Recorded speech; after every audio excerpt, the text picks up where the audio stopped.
All right, everyone's Bible should be open to Judges chapter 9. You can put your iPads down here, guys, so you can follow along in the Bible. Judges chapter 8, sorry, not Judges chapter. Ready, kitten? Follow along in the Bible here. Judges chapter 9. Or Judges chapter 8. So we want to see, so lesson 84. Judges chapter 8, Gideon finishes his work. We saw the marvel of God giving the victory to Gideon and his men as they surrounded the camp of many thousands of Midianites, and yet Gideon was only 300 men strong, armed with nothing more than trumpets and lights covered with pitchers that we saw that were to scare the Midianites and cause them to kill each other. But their work is not done. Not every single one of them died that evening running each other over. The sun came up the next morning and many of the Midianites were still alive. So that's what Judges chapter 8 is all about. That they're going to pursue them. And I'll read that. Well, actually, even though it said Judges chapter 8, we're going to go to the two verses before that. So look at Judges chapter 7, verses 24 and 25. So here's what happens. And Gideon sent messengers through all Mount Ephraim, saying, "Come down against the Midianites and take before them the waters of Beth-barah and Jordan." Then all the men of Ephraim gathered themselves together and took the waters unto Beth-barah and Jordan. And they took two princes of the Midianites, Oreb and Zeb, and they slew Oreb upon the rock Oreb, and Zeb they slew at the winepress of Zeb, and pursued Midian, and brought the heads of Oreb and Zeb to Gideon on the other side Jordan. So Gideon, only 300 men strong, can't run down all of these Midianites. He sends a message to the people in Ephraim, over there in Mount Ephraim. Hey, why don't you come down and stop up some of these Midianites? Keep them from fleeing back to their land. Kill them. Capture them. And the people of Ephraim are only more than happy to oblige themselves. And they go down and they capture Oreb and Zeb. And we see they behead them. And they carry their heads back across the Jordan River with them. Meanwhile, Gideon and his men go over the Jordan River, and they too are able to attack a few of the groups of Midianites and take some of their princes captive as well. So now Ephraim has been brought into the battle, along with the 300 men. Will they get along? Will they think one is better than the other? Will the one want the praise and the honor and the glory, or maybe the spoils of war? That's what Judges chapter 8 is about. Please read with me. Follow along at verse 1. And the men of Ephraim said unto him, Why hast thou served us thus, that thou callest us not when thou wentest to fight with the Midianites? And they did chide with him sharply. And he said unto them, What have I done now in comparison of you? Is not the gleaning of the grapes of Ephraim better than the vintage of Ebenezer? God hath delivered into your hands the princes of Midian, Oreb and Zeb. And what was I able to do in comparison to you? Then their anger was abated toward him when he had said that. So this should be a happy day in the land of Israel. The Midianites who were oppressing them had been driven out of the land, mainly, again, we see by Gideon and his men getting it started, and then the Ephraimites finishing it off. But it's not a time for celebration. No, the Ephraimites don't come to the table to celebrate. They come to the table with jealousy. They want the honor and glory. The opposite of what we talked about in our devotions day of meekness and humility. Meekness and humility are not found in the description of Ephraim here. They come to Gideon. Gideon, who is a humble man, he would be a good example for us in our lives of what meekness and humility are. But they come to Gideon, and they chide with him. They argue with him. Why didn't you call us when you needed to fight against the Midianites? Why didn't you call us earlier? We should be the leaders. We should deserve the honor. Okay? And that's exactly what the Lord didn't want, remember? That's why the Lord got rid of 32,000 or 31,700 of the men. The glory and the honor must go to the Lord. And by having all those men, it would take that glory away. They would want it for themselves. So we see God's purpose exactly here. That's why the Ephraimites couldn't be involved. They would want to take the honor and the glory and the credit for themselves. So, here is a group of people chiding with someone. Our natural instinct, because of who we are and our sinful human natures, when someone approaches me and begins to argue with me and tell me what I've done is wrong and that it's not good enough, immediately what comes up in me is my blood begins to boil, right? We all have that. And we want to lash back out at that person. We want to think of any words we can say that might be mean or hurtful. Or what can we say back to them? Is there anything that we've been stored up in our minds that might make it possible for us to get back at them, something they did or something that we remember, maybe they don't, that we can make them feel awful about? That's what our inclination is because of our human sinful nature. By the grace of God, we can overcome that. We can fight against that sinful nature, and we can be meek, and we can be humble, just like Gideon is here. And that's what Gideon does. He does not argue back. He does not answer them sharply or chide with them back. No, he rather praises them or butters them up. Isn't the vintage of grapes of Ephraim better than everybody else's? Don't you have better stuff? We all know how great you people are in Ephraim. You don't need to win a battle to be great. And didn't you do, though, a great thing in battle? Didn't you capture and kill Oreb and Zeb? That's nothing. I mean, we got the battle started, myself and my 300 men. You killed Oreb and Zeb. You know, that's pretty good. You've killed 2 princes. Don't you think that's important? And he says it in a meek and humble way as though he's downplaying who he is and trying to butter them up. Because what does Proverbs teach us about the kind of an answer that, well, I guess, what can you think of a verse from Proverbs that teaches us about what Gideon's just done here? So that now the anger of Ephraim has subsided. They are no longer angry, but they're kind of shrugging their shoulders and pushing out their chest about the praise that Gideon's just given them. Anybody think of a verse in the Bible that teaches us to do exactly what Gideon just did? A soft,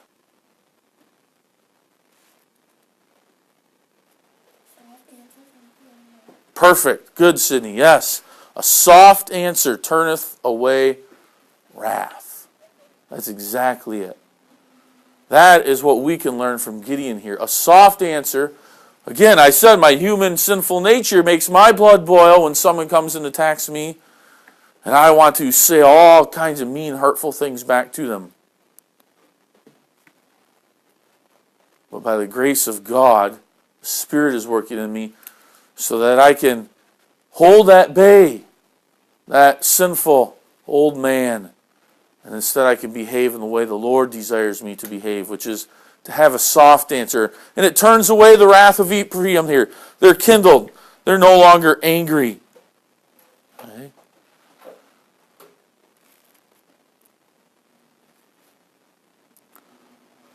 So, now a peace is made between Ephraim and Gideon. What happens to Gideon? Verse 4.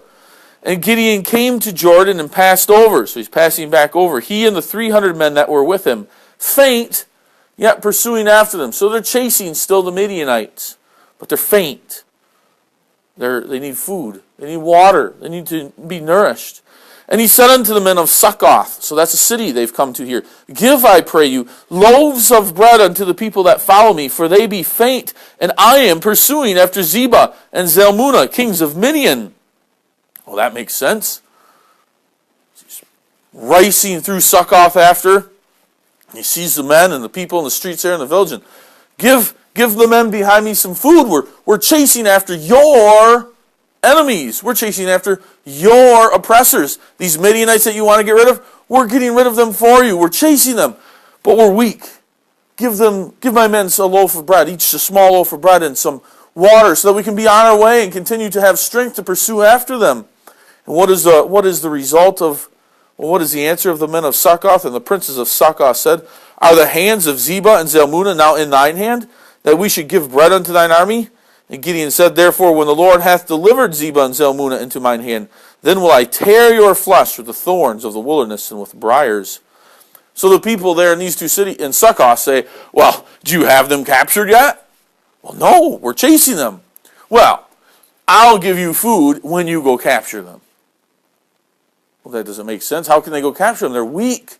They're going to be faint probably before they can even get after them. Give them food now and they'll be able to do it. If they are unable to do them, they'll probably just come back and oppress you again. So Gideon here speaks to them sharply and says, when we come back through, we will tear your flesh with the thorns of the wilderness and the briars. So those thorns and thistles and those types of things they find out there, maybe on some vines and some branches, will be used to whip them or clean them.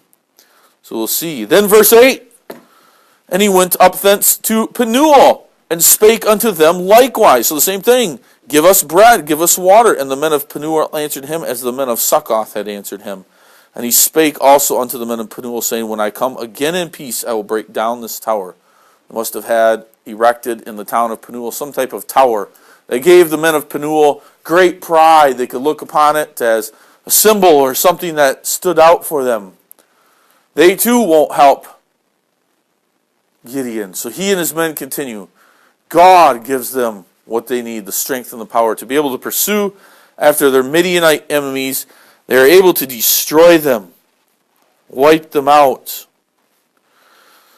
And on the way home, Gideon and his men come back through Succoth, and they take some thorns and thistles, some briars from the desert, and use them to teach the elders of Succoth a lesson. You should have helped us, but you didn't. And then they stop in the city of Penuel and talk to them and destroy the tower.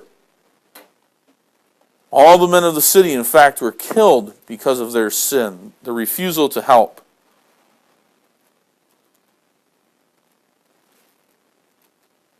So, when we're asked for help, mom or dad asks you for help, probably daily. Grandpa and grandma, the next door neighbor, an uncle or an aunt, give it. Be helpful. Don't put more requirements upon the person asking for your help. Well, I'll only help you if this. No, we ought to have a heart that loves and desires to help one another out, whatever it may be. And we don't need to get anything out of it other than I helped my brother and sister in Christ out. That is good. Now, Gideon has had great success with the Israelites. He's defeated Midian. He's pushed them out of their land. And as time goes along, and Israel continues to see these judges be raised up by the Lord to lead them and deliver them from their enemies, they begin to think, these judges, these men who come and raise up, they sure look a lot like the kings of the other lands.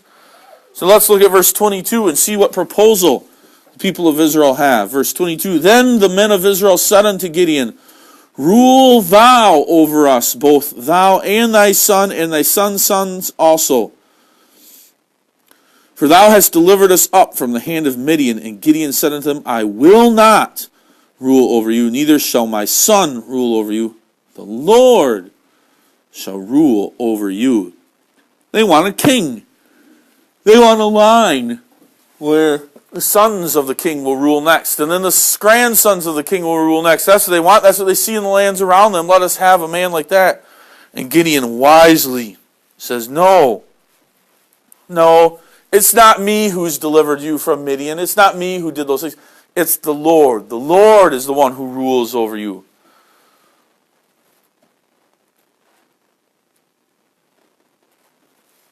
See many in Israel here. Probably not God's people. There are many who are God's people who wanted the Lord to rule over them, but they're outnumbered, it looks like, more than likely in the long run by the group that wants to have their own king. Because we know they will eventually have their own king. We can look forward to heaven where we will be with our king.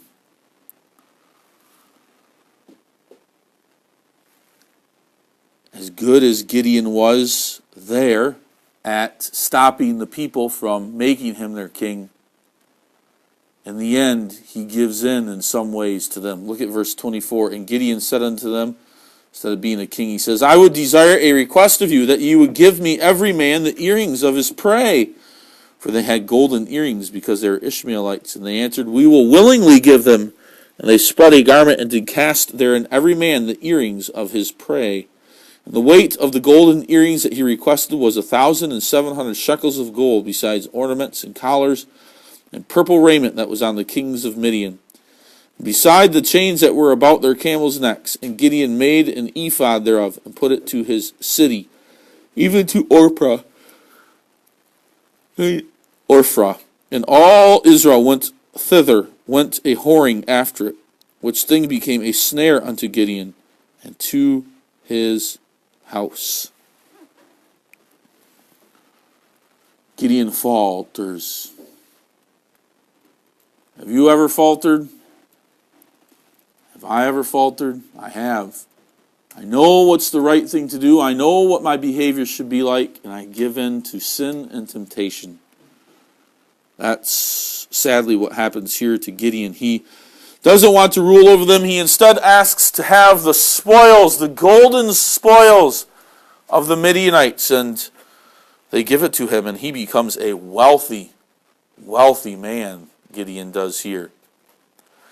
Because of that wealth, he's able to make an ephod, a priest's garment set with precious stones, which the priests would wear to ask God's will, but he makes it just for himself. He's making himself, as it were, a priest. Maybe Gideon had a good attitude about it. He was trying to lead them in worship, but the fact of the matter was it was not the place of Gideon. God had not called him to be a priest or high priest. God had called him to be a judge. People, of course, they like what Gideon is wearing. They want him to be their king, so they worship and bow down to him, make him feel good and butter him up. And now that Gideon is wealthy and rich and able to give himself a very easy life, make his life comfortable, he can have whatever he wants, he also, we begin to see here, takes many wives. He eventually has 70 sons with these many wives. No longer is Gideon that humble and meek servant we met a couple of lessons ago. Didn't even think he was worthy of leading the people. Now he loves his wealth, he loves his power, and he's used it to lead himself into sin. And that is always the danger of wealth and power. It's a temptation. If I have all the money in the world, I can do whatever I want. And unfortunately, that makes often quite difficult to worship the Lord, because while I'm off doing whatever I want, I don't have time for the Lord. I have time for myself and my things, but I don't have time for God.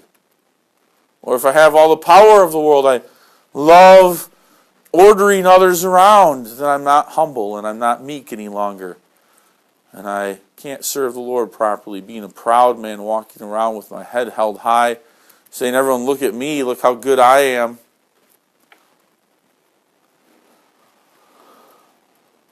Gideon then dies here at the end of his life, no longer living in humility and meekness, but rather living a life filled with sinful, wicked pride.